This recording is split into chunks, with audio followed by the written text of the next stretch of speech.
Here now, the second lesson. As we journey through Lent, I often turn to poetry to speak to the journey, like nothing else can. Mary Oliver.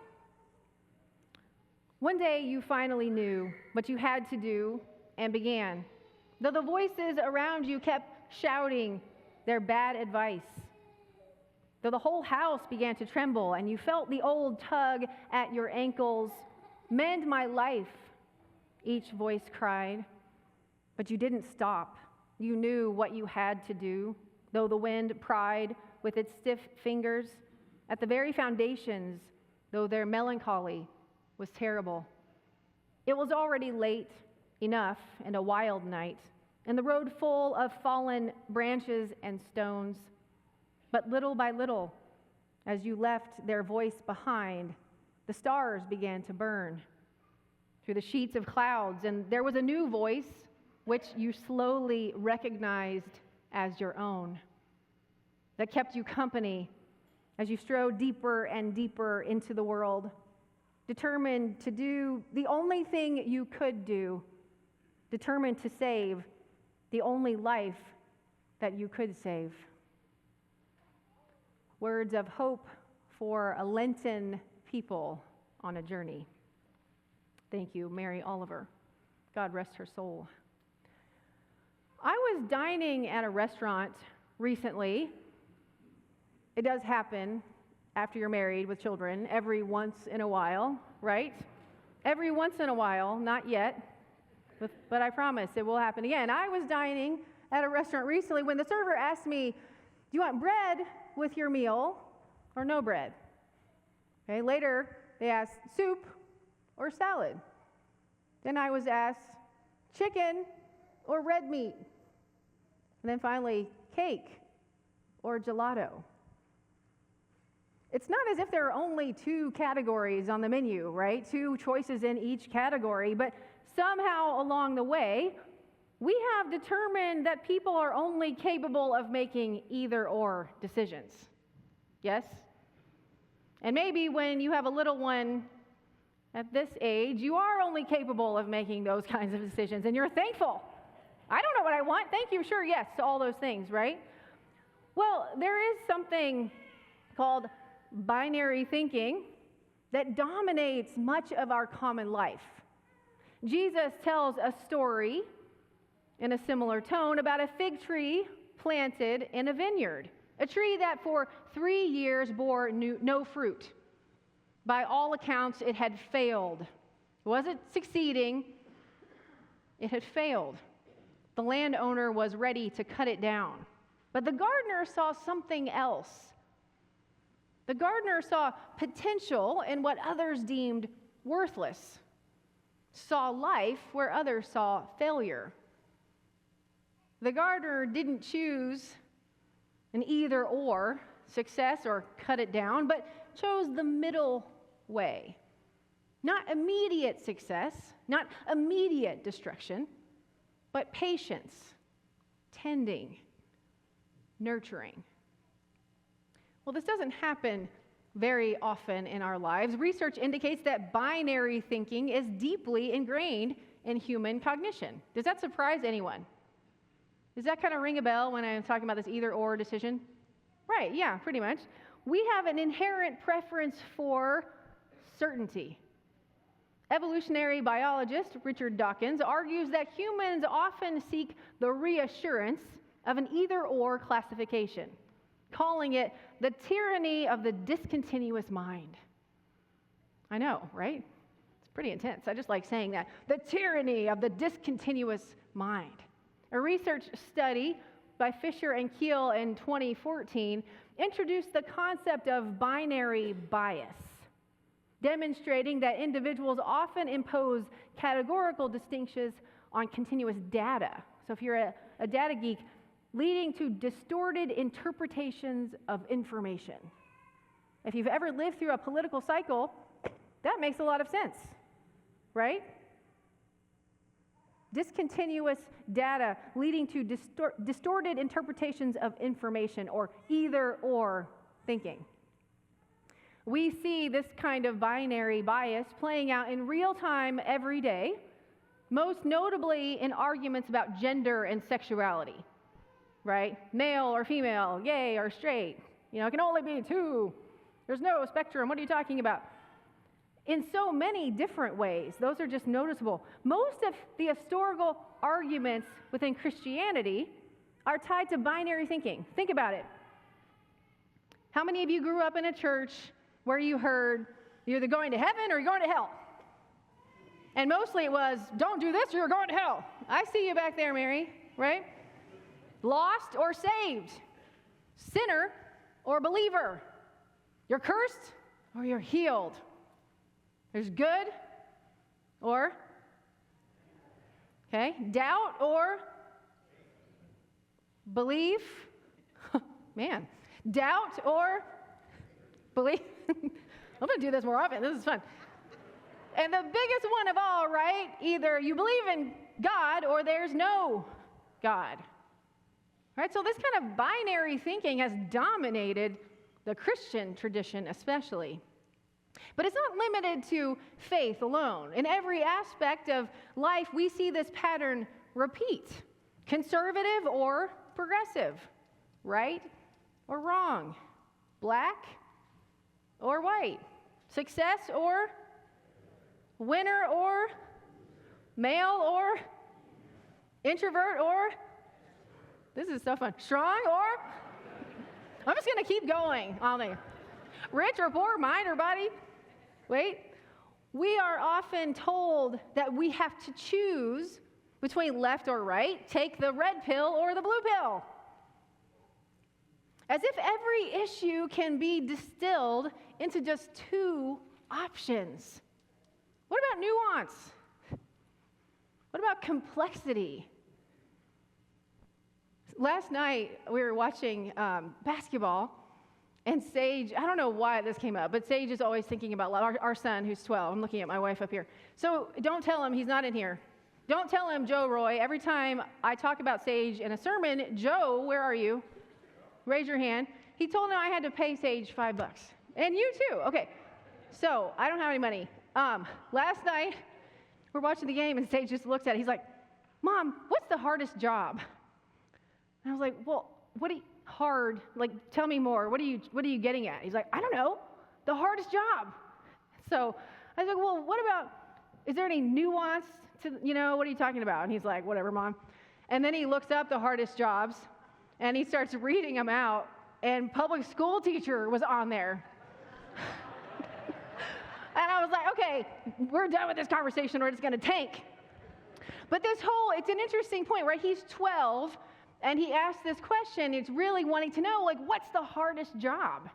And of course, there was mining and construction and school teacher, right? But he didn't understand nuance or complexity yet, right?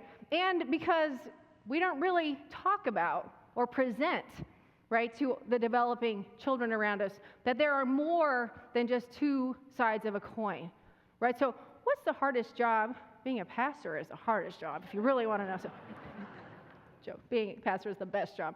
I think most of us fail to choose or to claim, right, or we don't really give each other or have permission to find ourselves in the middle. And that's just perfectly okay, right? We're not in either corner. We're just kind of right in the middle. And I think if you claim you're just kind of right in the middle, the world says, well, you're just mediocre, right? Because you're not success or failure. You're just in the middle. But none of us really fits into these neat categories, do we? We don't. What if instead of forcing people into one box or another, we embraced the idea that life is lived in the messy middle? I'm going to just claim that for myself right now. Life is lived in the messy middle. What if we name the truth that most of our experiences, our identities and beliefs exist along a spectrum? None of us are just left or right. You might think you're right, but you're definitely not. None of us is just neatly planted in these right angles. We might think we are, the world might tell us we are, but what if we decided to start at the center, acknowledge that life isn't about being one extreme or the other? that so much of life is paradoxical at best? What if we didn't obsess over left or right, gay or straight, short or tall, a math whiz or an artist? What are you going to be when you grow up? Oh, not that. How about this? What is that? What if we decided you could be both playful and serious, right? You're a girl, you can be sassy. And that doesn't mean that you're automatically something else. You can be feisty and fierce, right? You're a boy, you can like pink. It's okay. What if we decided just to change it up? Because really, it's a big charade, right? What if we decided that we could both be growing and advancing and becoming who we are, but also resting and being still, both saving and losing our lives at the same time? I think Jesus might have said something about that.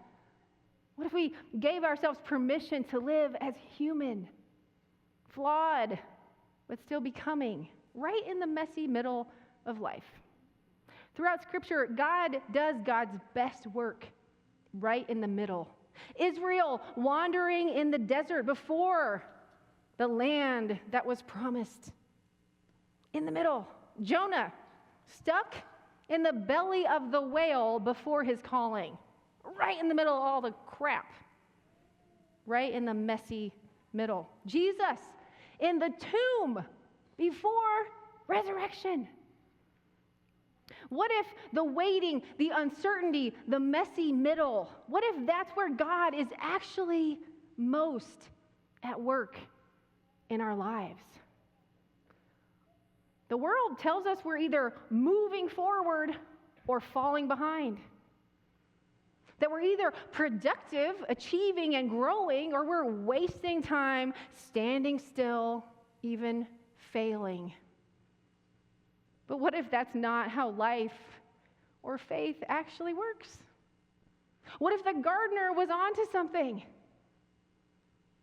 That we are just missing the point, that our cut it down if not producing hyper-capitalist, cancel, crazy, binary, insistent society is just wrong.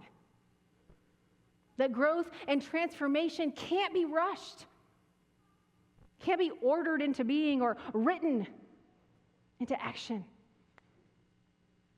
That each unique plant, person, species matures at our own pace. And what does mature even look like or mean is different.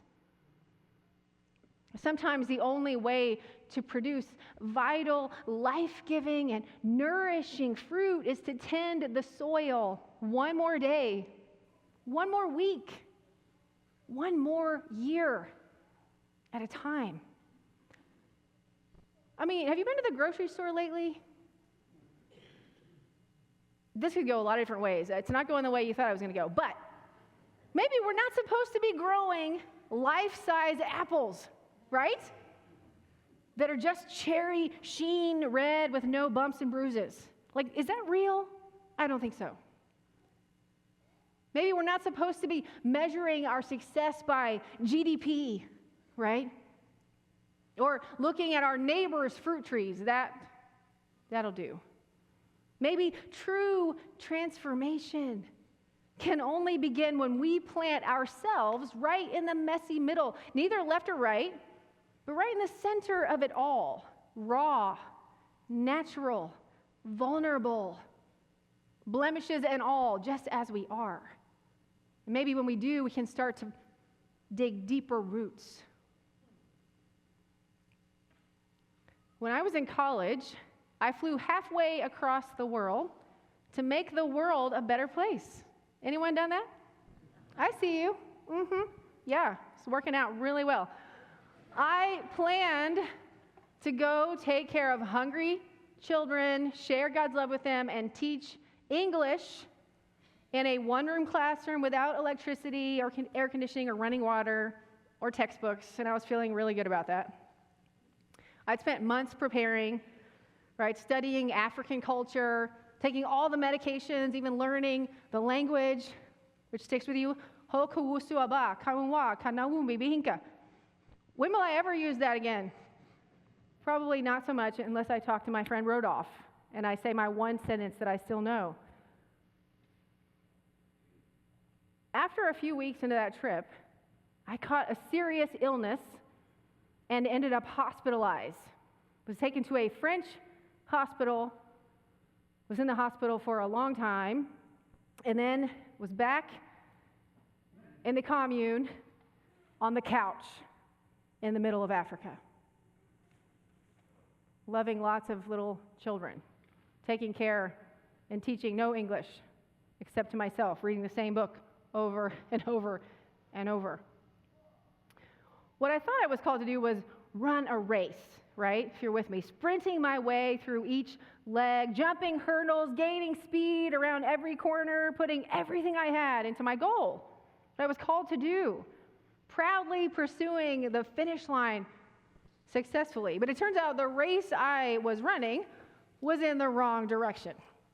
And when I came to learn later through lots of therapy and dollar signs, was that I really wasn't running towards something, but as my Buddhist friends know all too well, I was running away from something which they might call pain or vulnerability or all the things you need to sit with in the messy middle of your own life. I was stuck in binary thinking. I thought there was a starting line and a finish line, and everything in between was either pain and defeat or success and achievement. But when that blazing arrow that I was shooting came crashing down without hitting the target, fell apart, and me with it, I finally realized that growth and transformation, the kind I was meant to experience, could only happen when I had nowhere else to run. Quite literally, nowhere else to go but sit down in the messy middle. With myself, with God, with those same ambitions and thoughts and calling. Sitting on that couch, disappointed and grieving the lost sense of purpose. And I was like 22 or something. So if you're 22, there's a lot of sense and purpose. But at that time, for me, I was overshooting a little bit the moon. But I found something unexpected. The deep peace of being grounded in God's love. Planted in the quiet waiting. And the healing and the becoming. I wasn't running from or toward anything else. I was simply being tended to by the gardener, whose mercy is new every morning, who prunes our deepest wounds, who constantly fertilizes us with love and care.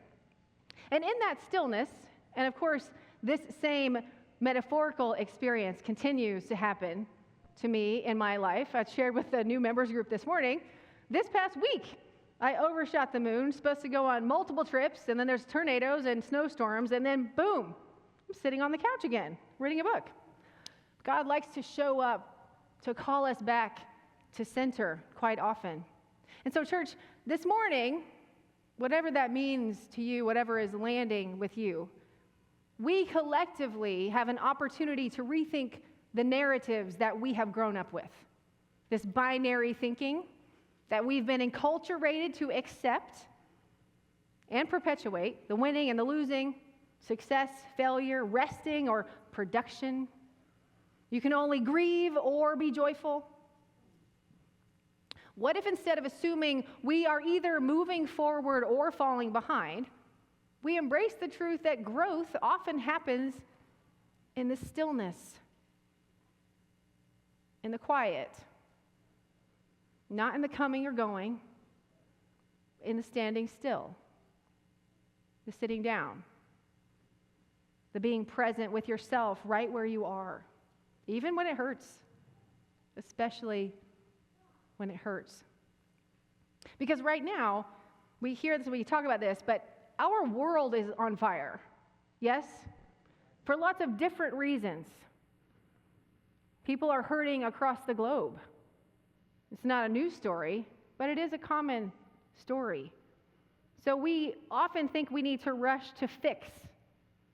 So much is happening, I can't sit still, I can't be present here. The noise, that anxiety is calling us to move, to act. That's not going away. but the moments to sit still, to be, to reflect, to know that God is right here with you in the messy middle. This is a liturgical season of Lent that calls us to this place. So one practice that you can do every week, every morning, a prayerful reflection that resists binary thinking, is the examine. Has anyone practiced the daily examine? I know, Leah, I see you back there, Creighton, okay? When you lay down in bed at night, you probably have your own way of doing this. And if you don't, I encourage you to. Reflect on the day. Instead of asking, where did I succeed, or where did I fail, or other binary questions that we ask ourselves, just be gentle with yourselves. Where did I experience grace? Where did I observe grace and nuance? Where did I see God at work in the messy middle of someone else's life, of my own life? Where was I stretched today? And where was God in those in-between moments? How can I be gentle with myself and show myself grace? This shift in perspective reminds us that life with God is not measured in wins and losses, but in the slow daily unfolding of grace, the choosing of God's grace. What if this became our spiritual practice during Lent? Stop measuring ourselves by the world's extremes. Instead, attune our hearts to where God is at work in our own lives. What if we saw the middle space not as mediocrity, but as fertile ground for transformation? Where are you sitting on your own couch, whatever that looks like? And how can you rest in those moments? Because we're not called to a game of survival of the fittest. Our hyper-productive culture, dominated by whiteness, often refers and rewards those who tear through life with an axe, threatening to cut down every vulnerable fig in the way. But we are called to tend and care for, to be patient and wait with, to watch, prepare for growth in the messy middle, in the in-between times. Lent is one of those times when we journey with Jesus, watching and waiting, resting and growing, listening and learning from the one who always points us to grace. If you remember the Lenten traditional story, Jesus was in the desert, right? He was tempted by the devil. I can see the devil, offering Jesus an axe on a platter, inviting him to rule with power, to dominate, to take that axe, to cut down, to control, to coerce. But instead of chopping down, Jesus threw down the stones, the sword, and chose a kingdom instead of a kingdom. Jesus chose a garden instead of a throne. So, church, we too are called to tend rather than dominate, to resist binary thinking, to reject power-hungry, coercive change by force. We're called to insist on love over and over again, the kind of compassionate, patient love that is found when you're sitting on the couch, when you're running a race, maybe that kind of race without a finish line. Let God call you back to center. Because the last thing I want to share with you, the interesting thing about this parable, unlike some other trees, fig trees have distinct growing and dormant seasons, but they can also produce fruit multiple times of year in the right conditions. If the conditions are raw, if there's no tending to the soil, the fig trees can unfortunately be a pest. And their roots are so tenacious that they will ground and they will drown out anything else, like the vines growing around them. But again, when tended to, when the soil is cultivated, the fig and the vines can grow together in harmony. And the fig tree will actually produce double the harvest than all the grapes in the vineyard. So we tend to, when the gardener says, wait, says, I will tend to. He's waiting for the inevitable that God's love and grace is ever tending to our own soil. Then we can know that we can grow together in harmony. The fig, the vine, whether you're on the couch or off the couch, it's not a survival of the fittest because we're not trying to climb a ladder and cut everyone down on the way up. We're running this race together that all can blossom, everyone can bloom. We can each find our own place in the vineyard. So friends, whatever your own journey is inviting you to, I pray that you can find a pleasant couch, a place to sit, a place to rest. Know that God is deepening your roots even now, tending to the soil of your life. I pray that when you look in the middle, you look in the mirror, you can see yourself right in the messy middle. But know that Spirit and God's love is looking right back at you, holding you, walking the journey with you. So let us resist the binary and let us choose love, because we know that God is with us each and every day along the journey. Please pray with me. Friends, as you leave on this Lenten way, remember that you do not go alone. Remember that you are loved, that you are called, and you are part of God's human family. Look around this room as we are reminded of the waters of baptism. We too are called into that witness, to bear witness on this commons, on this tri-faith commons, to bear witness as you leave and enter the world. People need to hear a message of love. So as you leave and as you look in that mirror, know that you are both allowed to grieve and be joyful, to have faith and doubt, to be a person who believes and asks questions, because God is always there in the messy middle to provide an answer. And that is, you are loved. You are not alone. Go in peace. Amen.